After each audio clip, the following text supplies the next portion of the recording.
All right, man. Shout out to everybody that's been tuned in, man. It is Upper Hand Keem.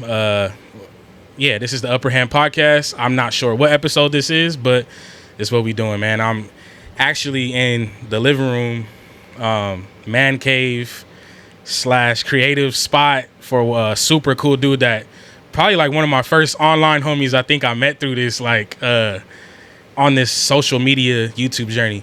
Anyway, man, he's got a special story. We've been kicking it already for like the past 5-10 minutes, whatever it is, and we can't stop talking about certain things. So I'm like, let me just go ahead and turn on this mic, you know what I mean, and start recording. So yeah, let's make some noise for my dog, Gorgeous Merk. Yo. You know what I mean? It's cracking, my homies. Yo, shout out to Gorgeous Merk, man. I appreciate you for letting me do this. Of course. You know, glad to have it. Yeah. Glad to have you here. Like we were saying, it's like I felt like we have like a good chemistry and everything. Yeah. So I feel like this would be for sure, man. This is my my podcast debut. Yeah. And I appreciate you for letting me be the one. Yeah, of course. To bust a cherry, you know what I'm saying? Yeah. Whatever it is, pause, you know. Yeah. Where are we at exactly, dog? Like, so I know I'm in Orange County, but Right. like, how is Orange County? Like, what part? Like, what is this? So you know? we're in Orange. I believe it's like central Orange County. So this is the city of Orange. It's kind of its own area. Like so there's a lot of different parts of Orange County. You got the coastal area. Right. You got the middle where we're at right now, which we have in this area. Is 1 mile down the street is Santa Ana, 1 mile that way is Anaheim.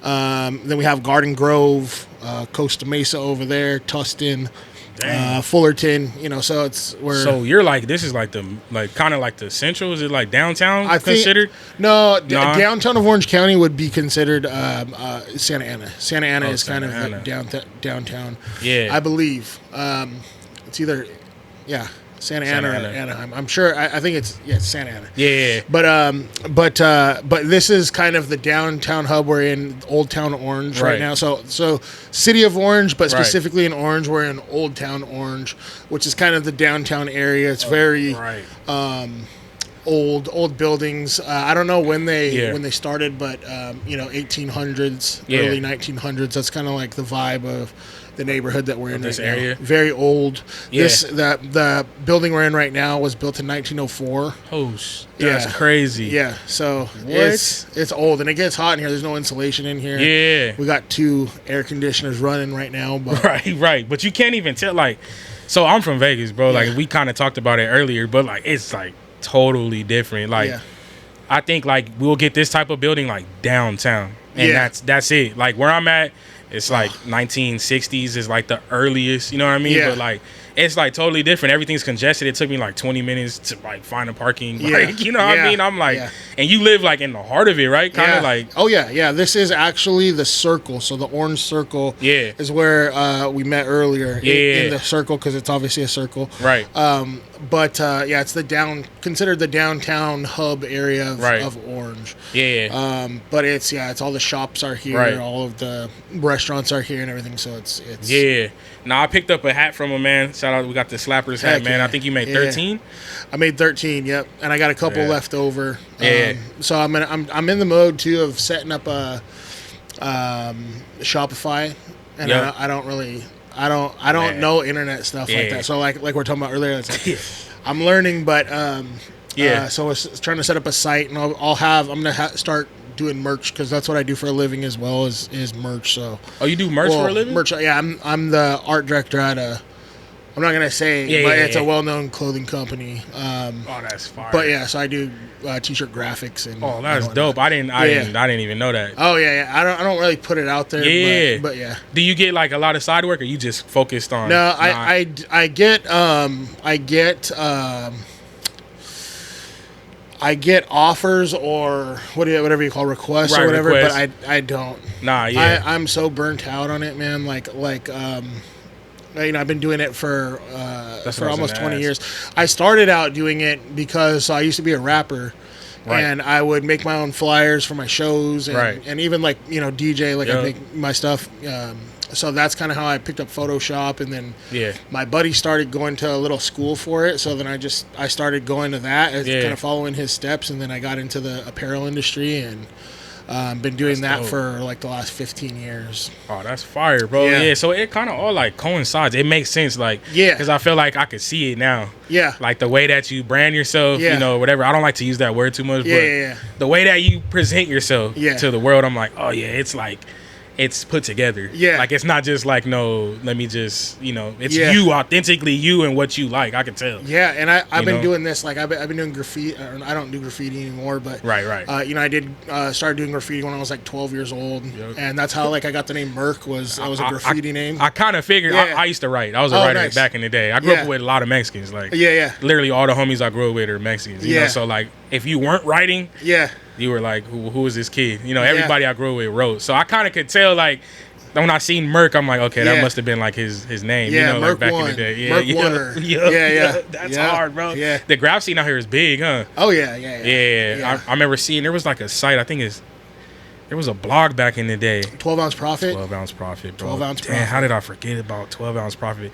Bro, we used to go home after school and like, I would just like run down all and just look at all the stuff from Cali, you know, because that's what we looked up to growing up. Yeah. A lot of people don't want to say Cali, you know what I mean? But like, when you're from Vegas, Cali's like, a lot of influence came to Vegas from California. So like we used to just run down and just like, yo, look at this. Did you see the MSK hit? Or like, you know what I mean? All that stuff. So, that's dope, bro. So it kind of, dang, so you get paid to do, like, to make art. Like, it kind of, right? Like, From time to time. I mean, I used to be really heavy into doing, like I've done like merch for like Lighter Shade of Brown before. And, oh, that's fire. Reverie Love. Yeah. The Funk Freaks. A bunch of different people, but and then I've worked for some really big clothing companies as well. But I used to be super into like trying to make that happen, like before, because dude, with social media, like I've kind of tried a lot of things, and this is kind of the thing right now that I'm doing that was the one that popped out of nowhere. But for a long time I was just doing a design page, and I was trying to, you know, get my clientele through there, and doing a lot of side work and freelance work, but I don't really have an interest for it anymore. I think that like now my work kind of takes all of that out of me, and I do what I need to do for like, you know, my own branding or whatever you want to call it, like and then that's pretty much it. But I used to like try to sell prints and do stuff like that, you know. It's funny how it's coming full circle though, dog. Like I feel like it is like now it's like you're doing it, but now it's like you're not forcing it. I feel like maybe like, you know what I mean, like you get to design like the hat, for example. You did like a quick little piece, you know what I mean? It's like, yo, this is here, this is it. Wait till, you know, dude. Ever since I started this page, like people have been hitting me up. Where's the merch? Where's the t-shirts? And it's funny because I'm literally like a t-shirt designer. Like I do it in my sleep. So I have a file that has like 25 different t-shirt designs for this channel, and I'm very hypercritical about like everything, and I'm like, is this gonna be the one that you know, like same thing with the hats. Like I did a bunch of hats, and I'm like, all right, I just want to keep it simple. This hat was like kind of like a homage to like the old party crews from the 90s, you know, that had the big ones, or they'd have like the I don't know what you would call it, but it's like the kind of Asian, you know, the with the little swishes, you know, like the letters, the bamboo letters, right? I think it's a bamboo. Yeah. So it was familiar. It was gonna be either that or this, and I ended up going with this. But but yeah, man. That's hard. Yeah, because the bamboo letters, like back in the day, like, so I'm half Chamorro. Oh, really? Like Guam, Saipan, and then I'm half black. Yeah. But like all the Asian gangs, like I said, so my family came to Long Beach. Yeah. And then Las Vegas. Yeah, Cambodians. So they were like all in that same area, Samoans, all the Usos and all that. They wore a lot of the bamboo letters. Like a lot of my cousins, my older cousins, have like tattoos on their chest with like bamboo letters. You know what I mean? Like, I do. So I grew up a city over in Garden Grove. Yeah. And Garden Grove has a huge Vietnamese population. Yeah. It's like, I heard at one time that there was a couple places after the war where a lot of Vietnamese refugees came, and like Garden Grove was one of Garden Grove and Westminster. Yeah. So you know, I grew up around like that, like a lot of like you know, Asian gangs and things like that, and they'd have that writing, you know, back in the 90s and whatnot. But Yep. So I wanted to ask you about like LA and Orange County and like because growing up, I've always heard like I got cousins from Orange County and like cousins from LA, and I heard it's kind of like if you're from Orange County, you're from Orange County. If you're from LA, it's like yo, you're 100%. From LA. Is that a real thing? Yeah. All right, for sure. So So I think a lot of the people generally think that you ever watch that show The OC, like back in the day? The OC, it sounds familiar. There was a TV show on MTV called The OC, and it was like familiar. A bunch of kids, like rich kids from Newport Beach, and I do remember. It's like a reality TV show, right? Or kind of like that, like a reality show. Yeah. This was like when I just got out of high school. This was probably like 2004, but I think that people generally who are not from here, they think that Orange County as a whole is like that. Right. Like it's just like rich people everywhere. Like anytime. That's what I thought. No, and that's rightfully so. Yeah. Like I understand why people think that. Right. But it goes back into that whole just like there's just so many street to street differences. And also like South County, I think generally is kind of more like that, and because they're kind of more like on the coast and got you, higher it depends, right? Incomes and things like that. Yeah. But there are differences. So, and people will probably come for me here, but the way that I understand a lot of like the differences. So specifically with like. The culture with funk, right? So that's what I was going to ask you. Yep. Yeah. So like a lot of the times people will get upset that we call it OC funk and like we listen to it in Orange County and in the Inland Empire and all that too, which is true. Right. But this area, the culture, so specifically like the Chicano culture, right, is it's very prevalent here. You got your lowriders, you got your funk, and we really get down with the boogie here. Yep. Like we really get down with the electro funk, and like that's a very big part of like the culture, a part of that culture here. Right. And a lot of the other places, and there's nothing at all wrong with that. But people get it twisted sometimes, but I think it's more like, we're talking about like, it's more like surface level and funk that people listen to, the Gap bands and the, whatever, which is great. And I grew up to that, Zapp and Roger, like that's everybody, everybody loves that. Yeah. But it's just kind of, I don't know why, but we just are kind of deeper with it here. It's kind of a part of the culture that we grow up in, So it's not like, they weren't like from here, some of the bands. Okay, because I was thinking like, there's like, they like made the bands here and like this is where they produce the music, know, like O'Brien. I don't know if you know O'Brien, but O'Brien is from here. He's from shout out to O'Brien. Yeah. He's from down the street in Santa Ana. Gotcha. But I mean, generally. So y'all like gravitate. That's the thing. Y'all gravitated towards that certain sound. Yeah. And y'all ride for it. Yeah. Very much like that fat bass line. Right. That like high claps. The electro funk. The right. boogie. Like what's that song like that Vaughn Mason, I think is the name of it. Feel My Love. You Feel My Love. Right. I mean, that's that, right? Yeah. Okay. Yeah. Exactly. So when I think of that, when I think of OC funk, because like I said, I'm surface level. I'm kind of like all the songs that kind of blew up or whatever my parents were listening to. Yeah. And that's one of them. Yeah. And when I hear that, I'm like, that's what I think of OC funk. When I listen to stuff that you play, I'm like, okay, this is some like, you know what I mean?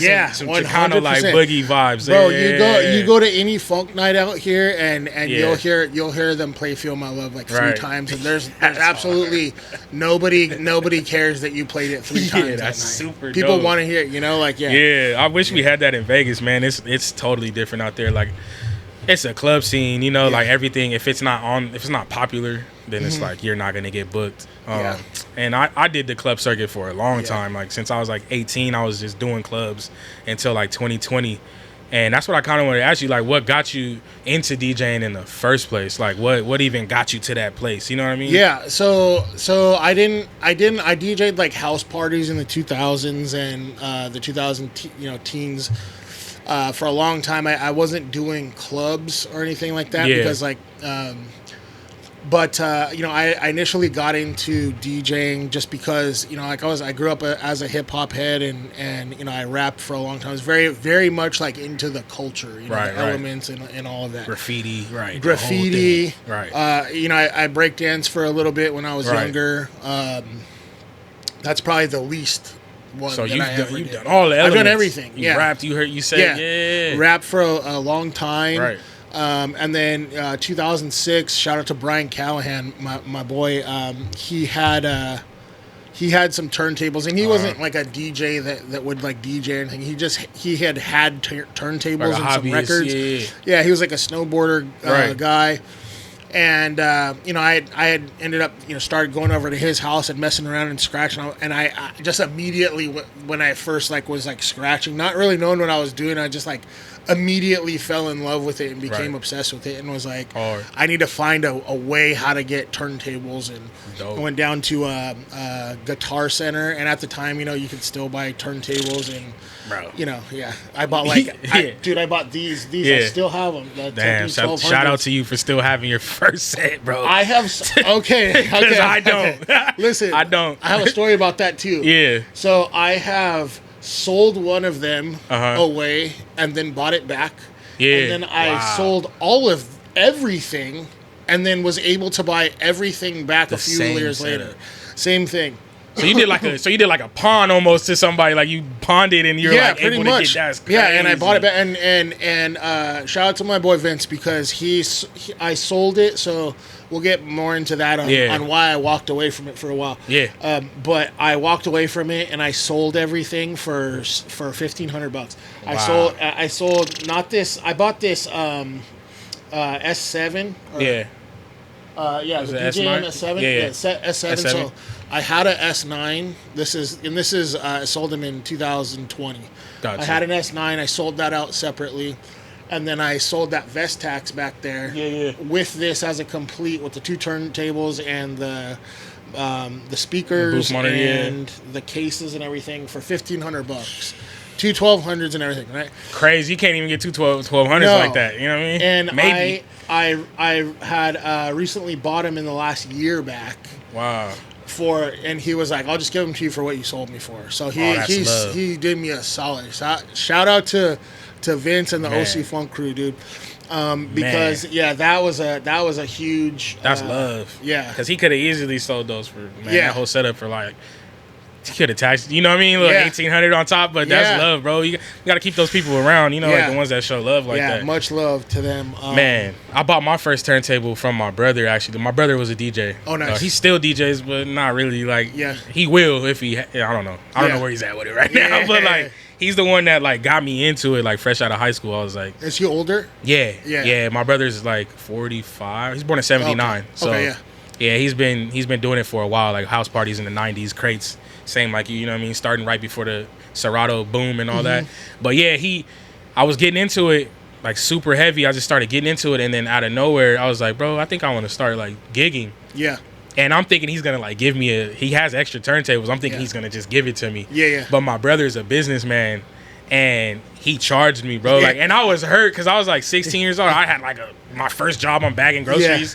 I'm saving up all my money. I'm like, oh cool, I'm gonna get it like with the case and everything. Like. Bro, he was like, yo, it's gonna cost you $250, and I'm like, what? Like, you know what I mean? I was like thinking he's gonna like, yo, my little brother, like, here you go. Nah, bro, I had to pay $250. So I always knew the importance of like charging for something, and how when you charge for something, I feel like you respect it more. Oh yeah. Like if he would have gave it to me, I don't know if I would have had the same like respect towards the craft, and you know what I mean? Yeah, totally. Yeah. 100%. And did you started on like final turntables? No, I started on 1200s. Yep, nice. I had one, and I still only spin with one side. People hate me for it. I don't care. Like, I don't need. We have instant doubles. I'm sorry. You know what I I try, and I just can't. I can't cut. Yeah, I can't cut already. I'm not the best cutter, but with my left, it's like it's like I can't do it, and I don't have time to learn right now. So everybody in there in the comments, bro, that's like, yo, he got one turntable, or they always say like some crazy stuff, and I'm like. Bro, I'm not. This is fun for me. Yeah. Like, I'm not. It's supposed to be. You know what I'm saying? Like, this is what I got into DJing for, bro. And it took me to leave it It took me to get rid of it because I got rid of my setup too. Like I didn't have anything for like 4 or 5 years. Like I was just like, I'm just gonna get rid of it. Like, and if it's meant to be, the cliche term, it'll come back. And I finally got a space in my home where I could finally like set up an area. So as soon as I got the free space, I was like, oh man, I bought a table. Then I ordered my, I got new Marks right now because I couldn't afford 1200s because the cost, like we were talking about, is insane. Yeah. So, and I didn't know if I was gonna stick with it again. I didn't know if I was just like, but I ended up sticking with it again, and I'm like, I fell in love with it again. So like, that's what happened. That's how I got back into it. Yeah. But like for you, like I was gonna ask, one of the questions I had is like, when you started posting about like your music, because you said you did a lot of stuff, right? Like you were kind of just throwing stuff at the wall. Yeah. And for some reason this stuck, right? Do you feel like, or did you think it was gonna blow up? And then why did you start posting videos online, Okay, yeah. So the reason that I started posting my records online was because I got sick. So I got cancer, stage 3 colon cancer. Right. On the first day of the year. So like it was like on New Year's Eve, I was like, feeling bad. And this is when it all kind of started. I had a what do you call it? Like a mass or a tumor on my. I don't really know where it was. No, it was we thought I had appendicitis. I think it was on my appendix and it was leaking under my appendix. Anyways, so, and it all started on New Year's Eve of this year. So I obviously went to the emergency room and they, were like, oh, I think it's probably going to be appendicitis. We're going to have to take your appendix out. You'll be under for like an hour, and then I ended up being going under for 6 hours, and they ended up taking a piece of my colon out because when they were in there, they couldn't see it until they were in there. Right. So I went into like this emergency surgery, and so I kind of had it backwards. A lot of people have chemo first, and then they do this thing. So it was New Year's Eve like night. You went to the hospital and all that the same day. No, so. I New Year's Eve I called in because there was no doctors available. Yeah. So they were like, oh, they're just giving me. So you when you get sick like this, you notice that there's a lot of like runarounds and things like that go with like the doctors. So like they were like, I don't know, it doesn't sound like anything, whatever. And so they put me on. I got a appointment with the doctor, but it wasn't for like 16 days. So on like the 10th day, I was like, I can't take this anymore. I woke up at like 2. I kept like sweating waking up in sweats in the middle of the night. I got up and my wife was like, nah, we're going to, we're going to go to the emergency room. Yeah. So we went to the emergency room and they ended up right there. They're like, oh, it's probably appendicitis, but it could be something where we have to take a piece of the colon out. Like, I don't know. Right. So I did that, not even thinking about cancer at all. Right. And then I ended up having to stay in the hospital for like under a week, and they let me go. And like a week later, they called me like, "Oh, you have cancer." Oh, okay. So after, So immediately, like, I just like, for most of my adult life, I've been a fat boy. You know what I mean? Like I've always had like 300 pounds on me at least. Yeah. And man, I dropped 70 pounds so quickly because I was I was just in my head. I was like, I got to get healthy, whatever. So my wife jumped on it and we were like, Whole Foods, doing whatever. So from like that early January until I started chemo in late February, I quickly lost like 70 pounds. It's probably a little bit less than that because I was starting to lose a little bit of weight before that. But so I was just trying to get myself super healthy. And I started on February 28th, I started chemo.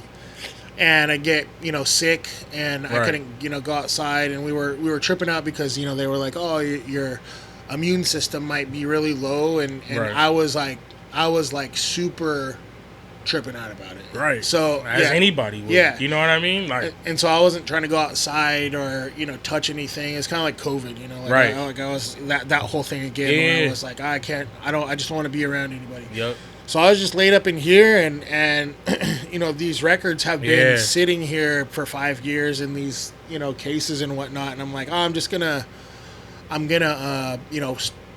I don't even think I did it intentionally. Right. Like it was just like I had that little this little player right here. Yeah, it's a little, I forget, Victrola or whatever. Oh, that's hard. I see the slapper biz on there. Yeah. Hard. I just seen that. Anyways, yeah, that's dope. And so I'm like, I'm just gonna be funny and put this on, and I actually it wasn't even meant to be like comedic yet. Like, right. It was just like me. Like I think the first one I did was Mr. Short Chop, Dollars Drank and Dank. Yeah. And I forget exactly what happened, but somehow like DJ Battlecat reposted it. Crazy. Yeah, it was super crazy. Battlecat? Yeah. Come on, bro. Because I think people kept tagging him, and it wasn't even like a lot of like my videos, like I overdubbed them with like it's not necessarily like the sound. Like right now, I've kind of moved away from that. Yeah. Just because it's a lot of work to do that. Because it's like that for one thing, that thing it's not the proper speed at all. Right. So if I play it and then try to overdub it, like you'll see like off. My like it's just it's off. Yeah, I get it. I know how it is. Yeah. So I started doing them on this, and like a lot of people were bummed out because I think in the beginning when it started taking off, I was just like eating my little health food and drinking weird stuff and making the weird cuts and things next to this window, and it was just me sitting in the chair with that thing. And I think originally like people could relate to that a little bit, just kicking it at your house with the record player. It's authentic. It's authentic, and it's just me and me. And I did that for a while, and then I just moved over here to these, and because it was just easier for sound, and I didn't have to overdub. I could actually use the sound just by plugging it into my phone, and so it just took a lot of the workload off. So Battlecat. Yeah, so then Battlecat did that, and then like all of a sudden like Warren G started following me, and Exhibit started following me. At what point, how many followers did you have at that point? When they started following you, it was like low, huh? Like 300. Crazy, bro. Yeah, like nothing. I tell people that all the time. I'm like, authenticity. Yeah. It's like you can't fake it. Yeah. And like, because people ask me all the time, what did you be yourself? Like, bro, I just was like, like how you said you were down. Mm-hmm. You were like, I'm in the crib. Like, let me just get this out. I feel like doing this and take your mind off of it. And then boom, like Warren G, like Battlecat, you said X. Yeah, all of them had reposted something at some time of mine, and I was, and that kind of like gave a little push, because initially like I was just gonna do like West Coast, like classic West Coast hip hop stuff, and then it just, I'm like, most of this is funk, right? So most of it is funk, or it's like underground hip hop, or whatever. So I started posting funk, and I think I posted which one did I post? I posted Get On Freak by Catch. And it just blew up. It blew up, dude. Like just went for months and months and months. It was just like working. And then I would start posting more like boogie and funk stuff, and it just like I started getting a lot of local followers, like people from my city, people from Santa Ana, people from Garden Grove, Anaheim. And I'm just like, dude, I could do this forever. Like I'm like all of this, like so and I'm like, and I love doing it. It's something it's effortless, other than like the little things that it takes to make editing and all that other that people don't think about, bro. People don't think about that at all. Work, homie, like work. And you got a full-time job, like you said, you work, like you got a wife, like it's work. I got 3 kids. And then doing it, I know like too, you were like, bro, it's insane. Yeah, and I remember I saw you making a post about like recently about like how you, and congratulations, like your 3 posts. Oh yeah, that's tough. All glory to God, bro, for real. People don't realize. Always glory to God. Dude, that's a tough thing to do, like in your mind too, to like be like, you don't feel like doing it, or you feel like you're being repetitive, or whatever it might be, but you still jump in there and do it. And I need to be better about that. And that actually inspired me for next year to like be like, I'm gonna do 3 a week. That's tight, cause like that's what I do it for, bro. Like I don't know. People kind of get this like stigma about me. They probably think I'm like, a lot of people do, because I see the comments and I see how people act, like, especially like, so Wild. like people like that, you know, that are close to you. Have you had some weird vibes after you kind of got? Oh yeah, see. So it's not like it's a thing. Yeah, I probably won't talk about that right now necessarily. Good. Just we can talk off camera for sure. Yeah, I don't name people either, but like there's definitely been some weird little catches here and there, and I'm like, oh, okay, that was weird. Yeah, you know, like that's cool. I just keep it pushing because I'm super humble. I don't like negativity. I don't try to get into it. I don't like confrontations, man. You know, like I'm from an area where I grew up. That's all it was. So I'm like in my older age. I'm only in my 30s, but like as I got older, I'm more like, yo, let me just stay away from it. So, but I forgot where I was going with it. But I was pretty much just, I think I was talking about how posting 3 times a week. Where I was going with it is, it taught me like to be like, it's like discipline almost, because I had to push through like everything. Like I'm talking about, I'm up at 2 a.m. Dang, I forgot to edit a video. Because I'm at my son's practice till 9. Yeah. I finally get home, eat dinner, and then it's like I wake up out of my sleep like, yo, I gotta post something tomorrow. And it's not like for the likes and follows. It was more for me to like push myself to be like, yo, you can actually do this. Because growing up, I didn't really finish stuff. I'm the same way. Like I didn't. Oh, okay, I'm the same way. Me and my wife constantly talk about, especially like with like the weight loss thing. Yeah. Because my wife. Shout out to wifey. Yeah. Shout out to wifey, man. In the back. Yeah. But we always talk about that because it's like weight loss specifically, and with anything else in life is like, it's the most simple thing in the world, but it's the hardest thing in the world if you don't have the discipline and the you know, to be like, nah, I'm not gonna eat this. I'm gonna go home and eat some chicken right now, and some broccoli. That's the hardest part. Oh.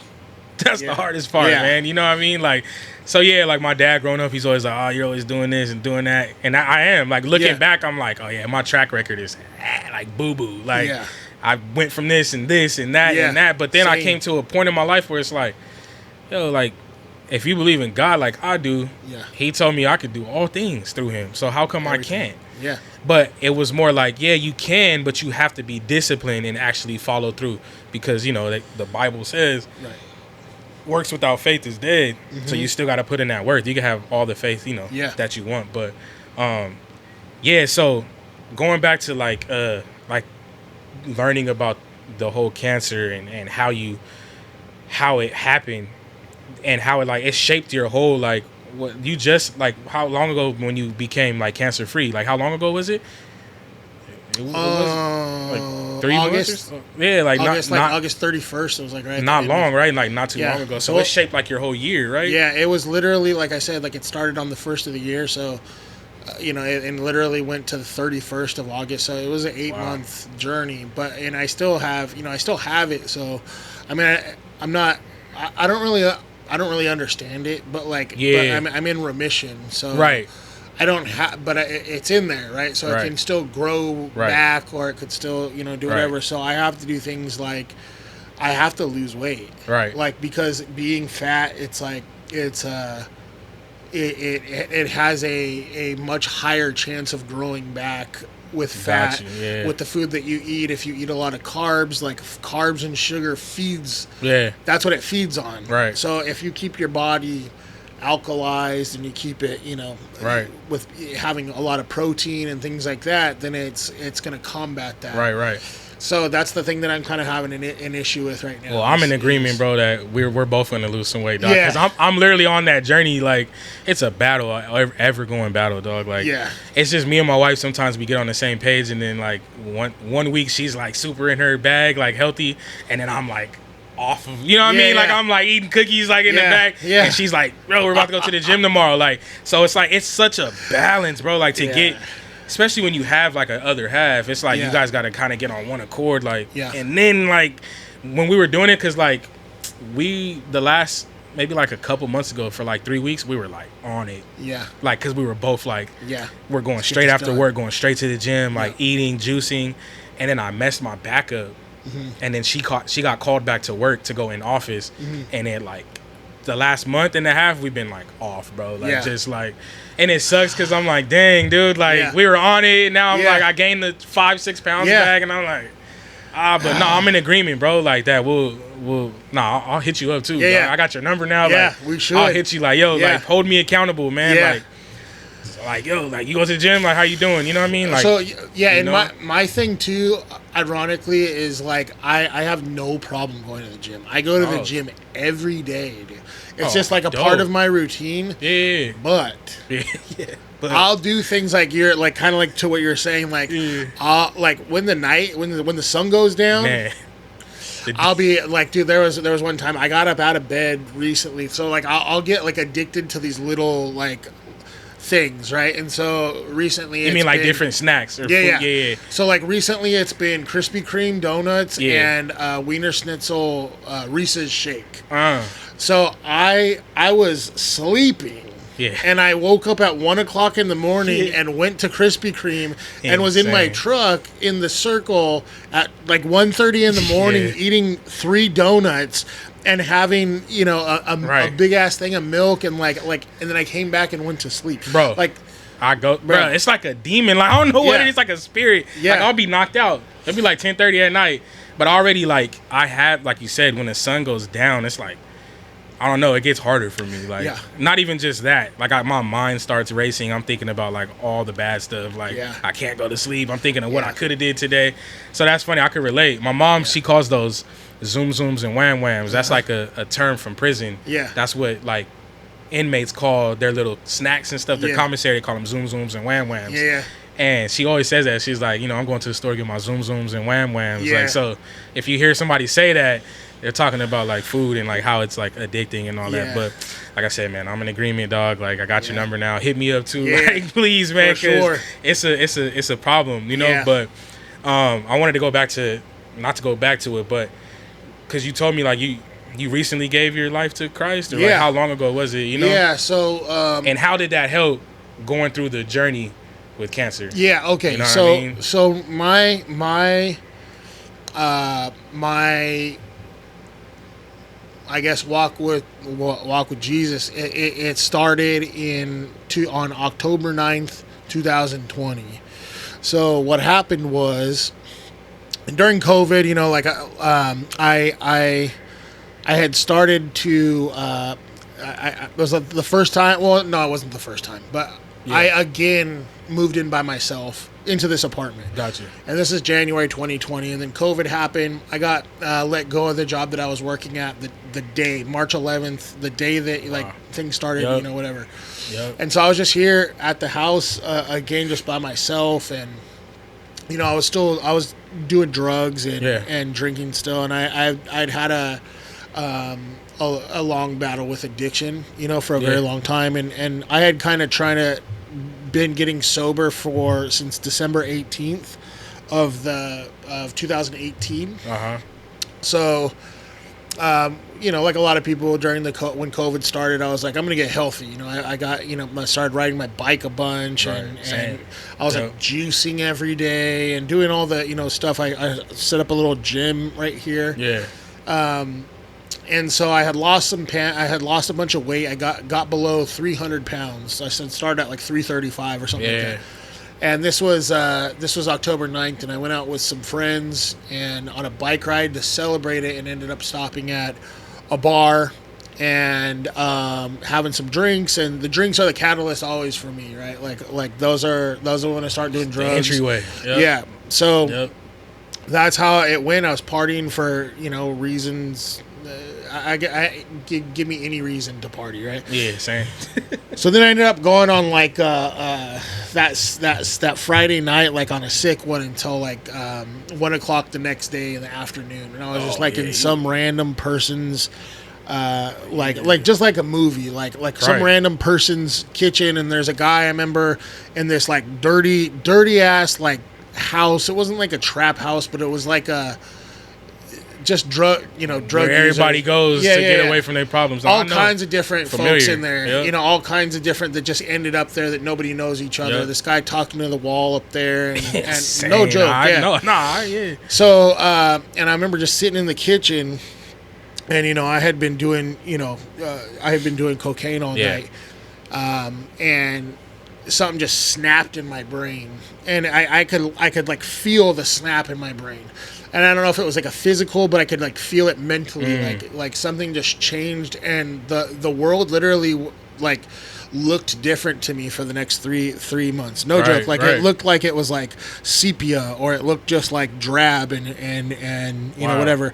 I went into a deep depression, and I had, you know, like suicidal thoughts, and I wanted to do that, and you know, my life wasn't it wasn't going in a good direction. Like I didn't have a job, I didn't have a purpose, I didn't have you know, I didn't have God in my life at all. You know, I wasn't in a relationship, and I was very promiscuous with, you know, women, and kind of, you know, doing that whole thing, you know, lying to women, and you know, doing, you know, whatever. And sounds like a bunch of enablers were around, a bunch of people. Enabler people. You know, I was around hanging around some people that I thought were like, you know, brothers, like, you know, family. And it turns out wasn't, you know, talking shit on me, and you know, doing all that behind my back, and that would get back to me, and it would get back to me a lot, and I would let it slide, and you know, just keep going, just because I was like, I don't want to be alone, type of deal. Talk about it. That part's crazy. That keep part them is around when you knowing they're not good for you, and you're like, I'd rather keep them around, so I'm not lonely. Dude, just it's people, a real thing. And people that would just talk shit all day long about everybody, you know, whatever. So, I made the choice, you know, like I called my dad, and, you know, my dad, me and my dad had kind of a I don't know if tumultuous is the word, but we had kind of like a rough, you know, probably last decade before that. And we were talking at that point, but we had just started talking a couple months before. We had been kind of like apart for a few years, and we hadn't spoke to each other. And so this happened, and I had gone back to my dad, and my dad helped me out and his wife. Big time, and they live in Oceanside, which is 80 miles or 60, 80 miles away, something like that. Like Dago, right? Almost kind of like Dago. It's, like North San Diego. So I ended up getting this routine for the first time in my life. So I would wake up every day here at 9 a.m.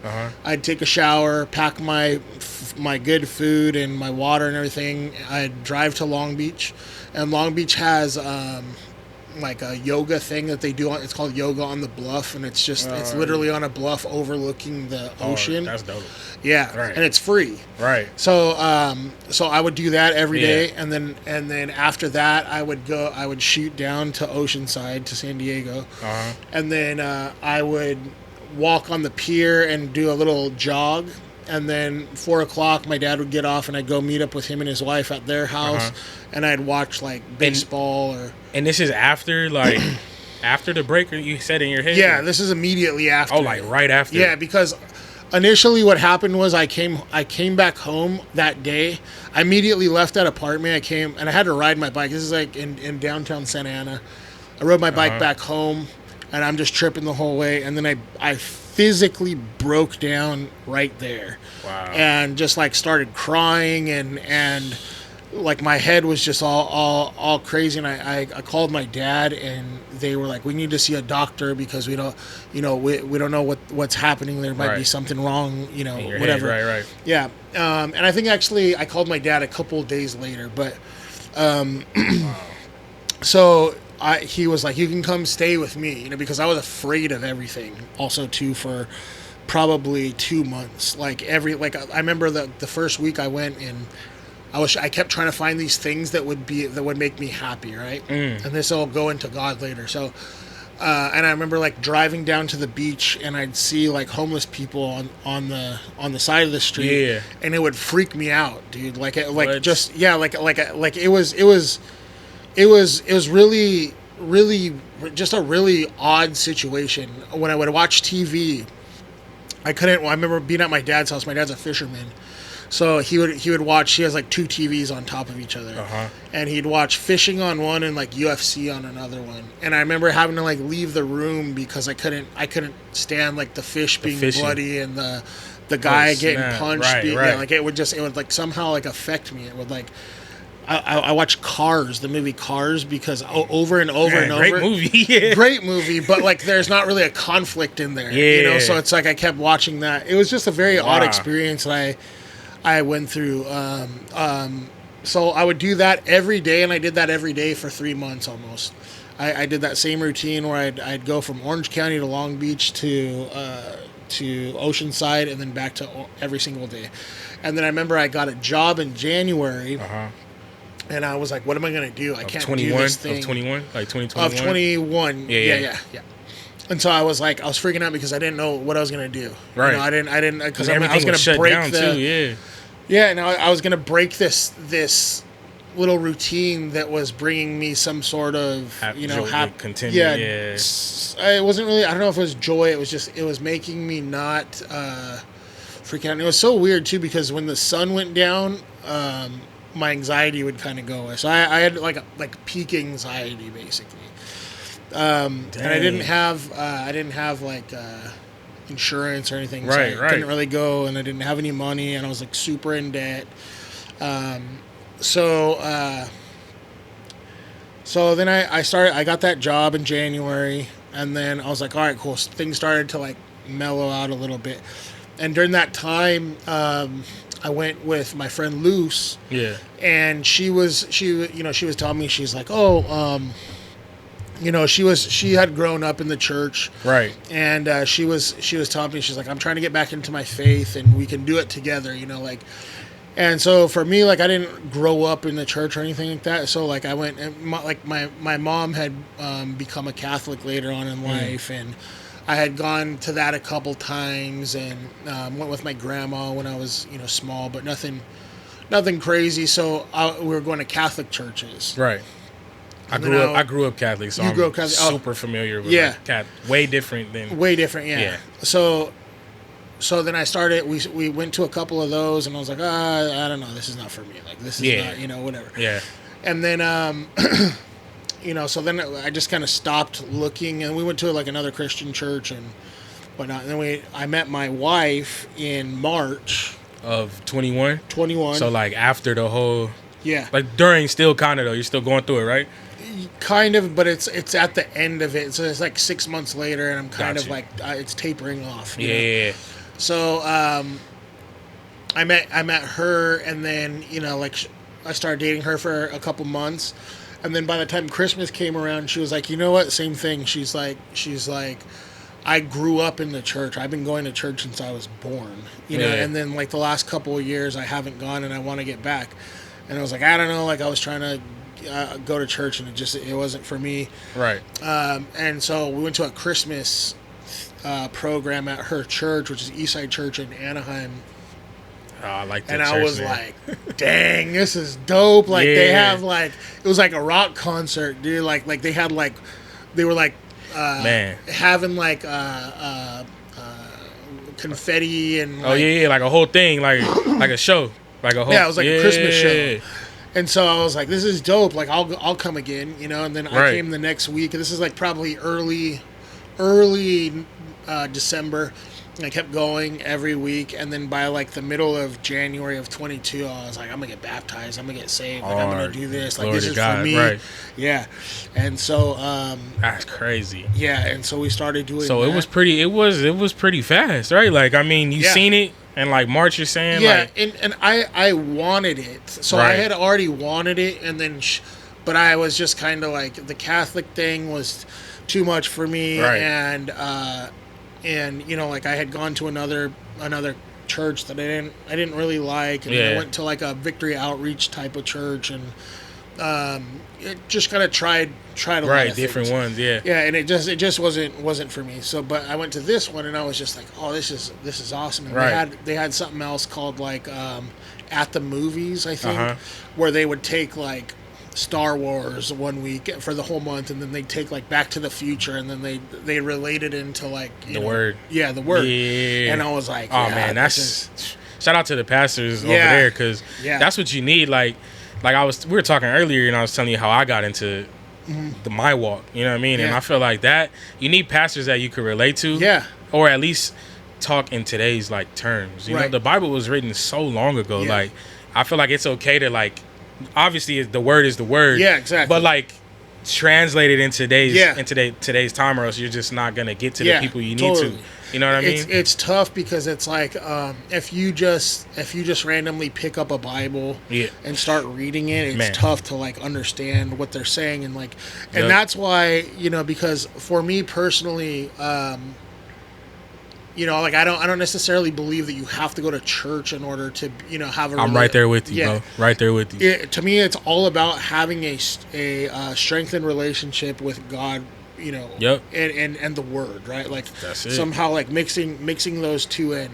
However, if you find the right church to explain things to you, it's going to be a lot easier for you to be in the word and for you to, you know, take it out like the church that I go to, because it's they do things like that, like by like showing you a movie and then you're like, all right, cool, like I'm gonna go into that part and like I'll kind of understand what they're talking about more. So so I'm super familiar with like your wife's life as far as like growing up in the church. Like my mom, so my dad, super Catholic. That side, it was like, you know, we're doing the cross at every we're like, you know what I mean? Every time we cross the street, we're like, thank you, you know, doing all that. But my mom is like very Baptist Pentecostal. Like she's from like Arkansas. So like Bible Belt. Like it's funny because the church I go to today is a family church that was built in the 60s. My mom actually called me one day and was like, my mom, she can't walk by herself. She needs help. So I help my mom like a lot. So she called me one week and she's like, yo, I want to go back to, you know, the family church. And I'm like, what? I'm like, why? You know, like, why? And she's like, I don't know. God is just telling me, the Holy Spirit is telling me I want to go. And I had, like how we talked about earlier, I had a bad experience with those churches. Like, specifically, like Baptist Pentecostal churches are like, it's like a fashion show growing up. It was very like, it was just, I didn't like it as a kid, you know? But now going back, I can see it through a different eye. And I'm like, oh, they're just more, their teachings are super like doom and gloom. And if you don't have a relationship with God, like I do, and you're not in your word and you don't, you know, get your own revelation from the Bible, then it's like you take that and you're like, oh, this is not like, you know, now I could read through it. I'm like, oh, you guys are just older. Like, this is what you, like, even with my parents, I'm going everywhere. But like my dad, he's super, like his discipline style is not how I discipline my kids. And I had a thing towards it growing up. I used to hate it. You know, like me and my dad had a weird relationship. He was always there, but like not there, if that makes sense. And as I got older, I've shown him so much grace. Like, I'm like, bro, you were doing the best, bro. You know, like that you could, like, you know what I mean? Like, cause now, like I get chills talking about it, cause it's like now I'm in my parent cap, and I don't do good every time either. It's not all happy like how everybody. It's hard, bro. Like I got 2 teens now, and I got a 7-year-old and like 2 girls. The girls are harder than the boy, which is crazy. Like my girls are just. They think they know everything. You know, like it's just like it's a weird battle in the house right now. But I've learned so much from going back to church, like with grace, man. I've learned to like really use grace and not hold any grudges like towards my parents, you know? Like so man, glory to God. Like I just can't every time, like I love that at the end of the videos you say like you know, Jesus loves you, you know what I'm saying? Like I love that you end it like that. That's the first thing I caught. At the end of the video, the first time I seen you, I was like, oh, that's hard. Like that's dope. You know what I mean? Like he's giving glory to God. Like still giving people that little gateway. You know what I mean? Like, yo, like it's cool. Come on this side. You know, like well, that's the thing too. Is you know, like you know, kind of to what you were saying, where we're talking about it, and you're like, I have to do this. God gave this to me. Like I got to do this thing. So the reason that I say Jesus loves you at the end. Man. It's all good, dog. No, so is because, you know, like I like I think that there's a weird thing in this life where you you know, we want to be kind to each other, and we don't want to just be like point out like, hey, like I think that a lot of the times, like, you know, from a life that I once walked, where I always talk about it, where I'm like, you know, when I tell my wife, I'm like, when I was walking with the devil, right? Right. And everything was very much, and I believe that. Everything was I looked at Christians very much, because I grew up in very much like that, like, you know, also like kind of like a punk rock, like, you know, God rebel, is bad, and rebel and whatnot. Mm-hmm. And I think that when I speak to a lot of my old friends about that, they're always on the like, yeah, but Christians are very like, they're very judgmental, and they're very, you know, you shouldn't do this and you shouldn't do that. Right. And I understand that. Right. And so, like, for me, it's like, I feel like, you know, like, I've been given a platform, obviously, by God.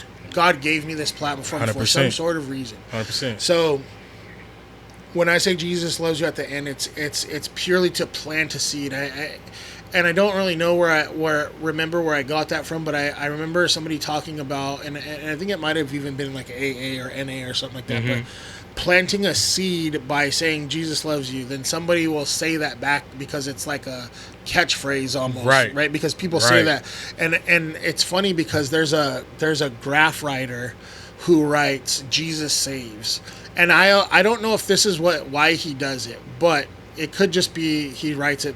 But in my mind, I'm like, if he writes Jesus saves on a wall, and 1,000 people walk by it every day, and they look at it and they say Jesus saves, you're confessing that, right? Yep. You're confessing that. And so when I say Jesus loves you, people are saying it like that, like Jesus loves you.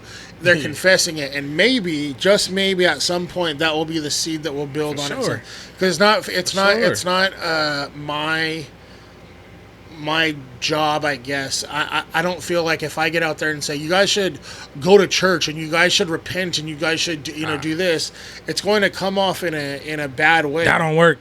Mahami, you know what I'm saying? It doesn't work. That don't work, bro. It doesn't work. So, but like, if somebody does that, and then, you know, like, that turns into something else, of somebody saying that, being on someone's tongue, or that, you know, whatever, or somebody's mind, that maybe that'll change it at for sure. Or what has happened too is, like, a lot of people will be in my DMs and talking to me about that, because I've also had a lot of people through my story come through with the cancer story, right? And that, like, my advice, people always be like, I'm starting my cancer, what should I be?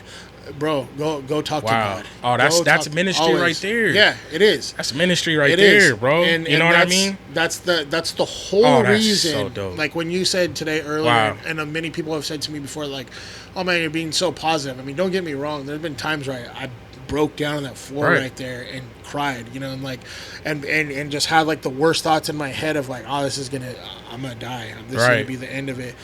But I take that little moment, and every day I would pray for God to take away my insecurities, my worries, and my doubts, and keep me aligned with the fact that, like, He's going to take care of me, and He has the plan for me, and whatever that is, is what's going to happen. Yeah. And magically, right? Of course, it's not magic, but, you know, from God, every day I'm sitting here sick, but I'm just like, all right, cool. Like, I'm gonna be done with this. I remember I kept saying, like, I'm gonna be done with this. God's gonna take me out of this by football season. Yeah. I was done on August 31st. Right. You know what I mean? Like, like that's crazy to me. So that ain't by coinkadink. You know what I mean? Like, nah, for sure. And I think that also, like, you know, like, people, people don't understand a lot of times, or because I think sometimes it can be cliche, but, you know, when people say, oh, like, God's doing this for a reason, God's doing this for a reason. But I really feel like God did that for a reason, and I feel like God did that to make me closer and to kind of strengthen my relationship, and also to spread that word to other people, because I have you know, especially like with my following, I have a lot of people who might be curious about it, or you know, have gone through a lot of things, you know, like it's the whole word of Jesus, like, right, like Jesus's homies, right? Thieves, murderers, you know, his disciples, everything like that. And so you can never think that you're too far gone. Like it trips me out when I hear people say that, like, it's too far gone. No, bro, like, you're like, exactly too far the person. Gone? Like, for you've already done too much dirt, or you've already done too much whatever for God to come and say no. Like, that's you're perfect for that. You know what I mean? Like, you're perfect for this walk. I believe the ones who have been through most and done the most dirt are the ones that are more anointed, in my opinion. You know, like, just from as my, like, people like me, like, where I come from, like, you know, what we talked about, like, I relate more. Yeah, you know, exactly. So if it was because I've been to churches where it's like, yo, like, I don't understand what you're saying. Like, you don't dress like me, you don't talk like me. Like, how can I listen to you? Like, Nipsey Hussle, like, said a line one time when he's like, he's rapping. I forgot what song it is, but he's like, he's talking about a kid in school, and he's like, he's making more than his teachers. Like, how you gonna reach him? Yeah. If he's already, like, in the streets, this is a different part, but he's in the streets, he's making more than you, and the teacher's trying to tell you what to do. It's like, I can't relate. So when a person goes through what I've been through, and it's authentic, that's what pulled me out. My pastor, when I got back into church, bro, he wore J's. Yeah. He wore Jordans. I was like, bro, he wore shorts in the pulpit. Yeah. With a hat, like a fitted hat. Yeah. And I'm like, oh, okay, you already won. Exactly. Because I already have the attention. I'm like, you already got my attention, because I'm not, my negative thoughts that I had prior to showing up, it's already gone. Like, now I'm like, okay, let me listen to what he got to say. Then he starts speaking like me. He's talking like me. He's telling stories. He's translating the word in the Bible to stories that are in the street that I could understand, you know? So, oh, man, like, that's dope, man. I love hearing your story, bro. Like, and to add to that too, so I mean, you know, this world that we live in right now, right? Like, it's a very evil world, and initially when I got this following, and I was like, I'm gonna talk about God a little bit. I'm gonna talk about my story with God. Like, I had my church did a thing too on a little piece for Christmas on. Just it was briefly, like, it was kind of like a PG version of my story, and and I was like, I don't know if I can put that on here because I feel like I'm gonna lose my followers and whatnot. But then it's like I felt convicted to be like, no, this is exactly what God's doing.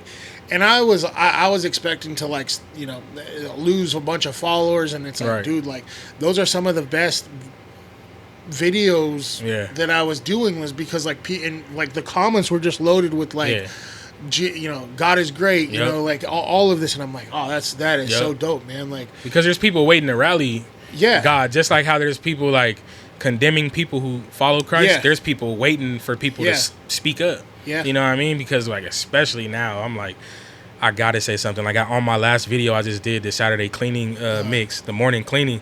At the beginning, I went in there and I was just gonna record it normal. Like, just how I normally come in. Thank you to everybody. I love y'all. Appreciate it, man. Like, here you go. Boom. Bro, God was like, nope. I literally went on a whole, like, 3-4 minute, like, confession of my testimony and on everything, like, how it worked out, you know. And I'm like, wow, this is crazy. Like, and I had to share it. And his spirit, like, forced me to do it, and I'm glad I did, because I was scared too. I'm like, man, I don't know if I could say all this, you know what I mean? Like, I don't know if, but God doesn't give us a spirit of fear, you know what I mean? So I'm like, what? I didn't do this anyway to get here. So now that we have the following, I feel like, bro, we have to say something. Like, this is not for your fame or your whatever. Like, it's not. It's the same thing. It's like, it's we. You keep saying we. It's like, it is we. Exactly. Did it with God. It's you know what I mean? Nothing. It's like that. It's the whole point of all glory to God. Like, this is, you know, He uses you as a pawn in His game, and that is.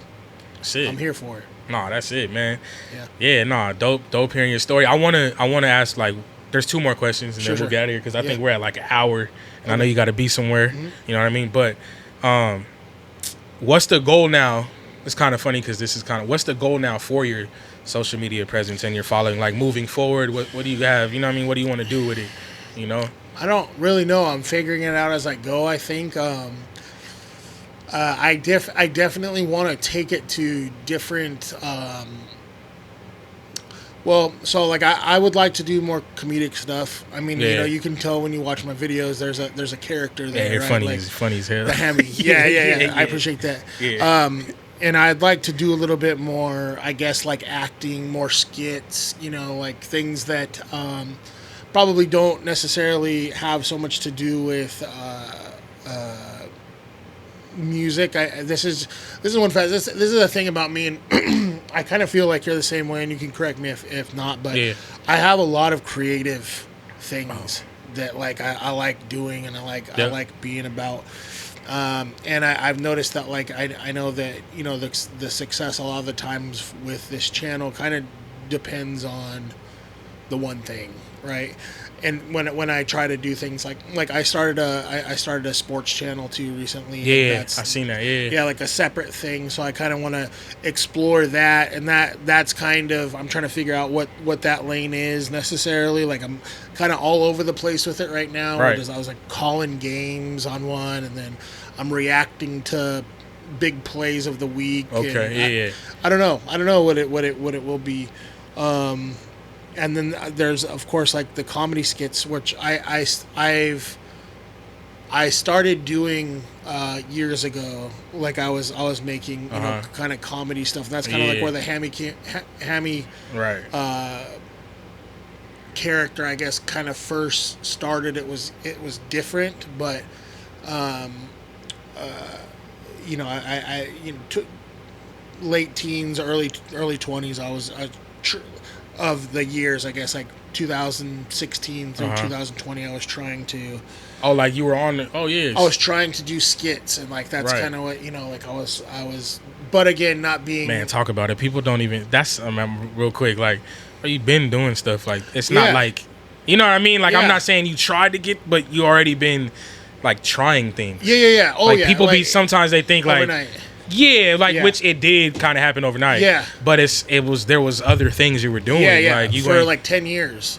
Like since probably 2014 when Vine was out, right? Yeah, like man. so that's Rest kind in of peace, Vine. Yeah, when I got Vine, and I was like, all right, I'm gonna do these little 6 seconds or whatever it was of because I had got a divorce too in 2014, so I was out on my own, and I was again kind of like the same situation here. And I found Vine, and I was like, I'm gonna do these things in my apartment. I'm just here, you know, alone or whatever, and you know, trying to do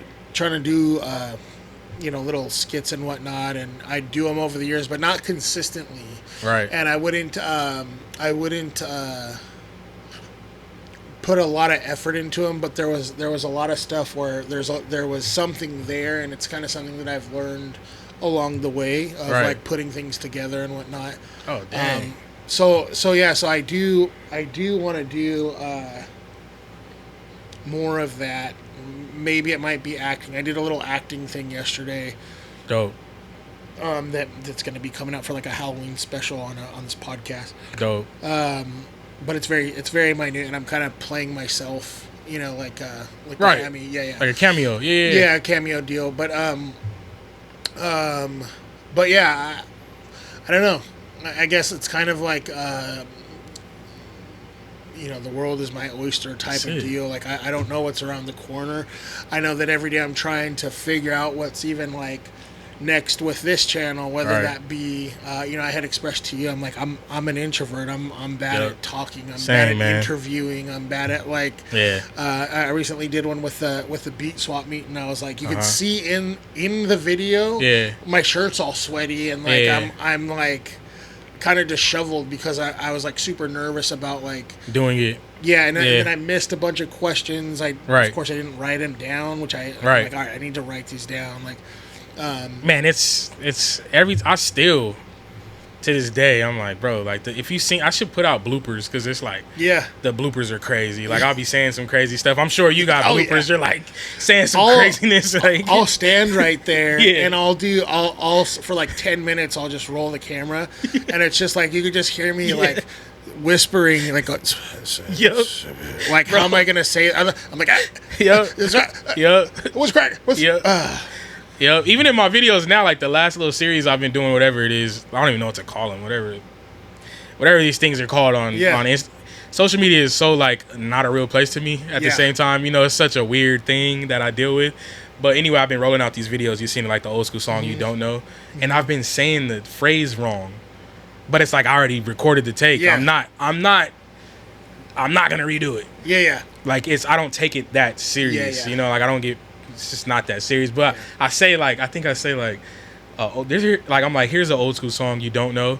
And it's like, no, I'm like, here's an old school song you never heard, but I do. Yeah. Like, bro, what? Like that doesn't even, and I already like edited it. It's already done. I'm like, it's out. It's gotta go. Yeah. Like in one of the shirts, and I had a hole in my shirt. Yeah. And I like did this thing at the end of the video just in case anybody's seen it. Nobody commented on the hole in the shirt. Yeah. So it's like we're like overthink these things in our head. It's like, yo, just do it in front of the camera, and like whatever works, whatever doesn't, because you're inspiring somebody else to do it. There's hella people in the DMs that are like, man, I love what you're doing.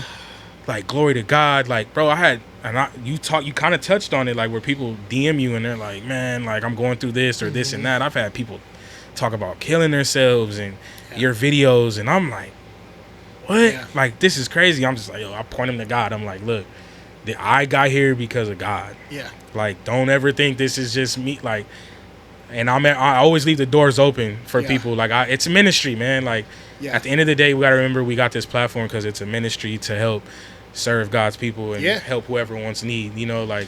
And not only that, it's like, you know, if you believe in the word and everything, it's like that's pretty much our only purpose on this life is to spread the word. Yep. And it's like, you know, everybody should be doing that. And you know, some people just, I feel like, you know, God gives everybody a different tool in order to do that. Yep. And it's like, it doesn't have to be anything big or large. It could be just like sharing it with somebody. But I mean, we need to be, you know, kinder in the way that that things are going, because man, like,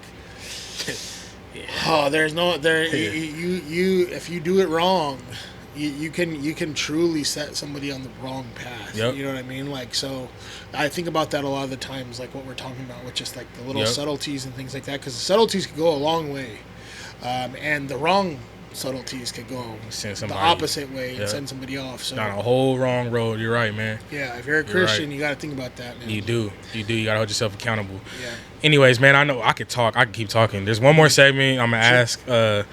It's this little segment I have is called Shine and Jam. What is it? Shine and Jam. Shine and Jam. So it's like giving a song or an album or artist, somebody that you like recently like refound. You're like, oh dang, like I forgot about this song. And giving them the shine, you know what I mean? Okay. Like, so for example, like I'll give mine. I've been listening to Luther Vandross, Don't You Know That? And it's like, I'm like, bro, it's like one of my favorite songs right now. Like I listen to it every day. I'm like, this is such a groove. Yeah. So I have a little playlist that I put these songs in, and then people could go listen to them and stuff like that. So Luther Vandross, Don't You Know That? Go put that in your playlist. You know what I'm saying? Go listen to it. So what do you got any songs like? Yeah, which one is the one? I'm always on something. There's one. Junior Williams, Pennywise. Mm-hmm. That's one that I've been listening to a lot lately. It's real dirty, and also too, song of the year actually is shout out to Zachy Force Funk, Hater 3000 Part 2, and I have that. If you can hand me that 45, not that Funk Freaks one, but the one under it. So this is a test press. Shout out to Debo from the Funk Freaks, who gifted me this. This is the Zachy Force Funk Hater 3000 Part 2, and they just released it on Funk Freaks Records, the actual press for it. So this is my favorite song of the year. Of the year? So, and you can find that actually, speaking of playlists, on I have a Spotify playlist. It's called OC Funk Slappers. You should know, and you can search that out on Spotify. And, I'll put the link below, and then I'll put like a link to your what's your Instagram if you want to. It's at Gorgeous. I don't know if it's. I think probably know that. I think it's underscore, but I don't know. It might be. Let me clarify here. Oh, you're good, man. It's at gorgeous_Merk, spelled with a K at the end. Yes, sir. Gorgeous Merk. Yeah, I'll put all that in the description when this drops.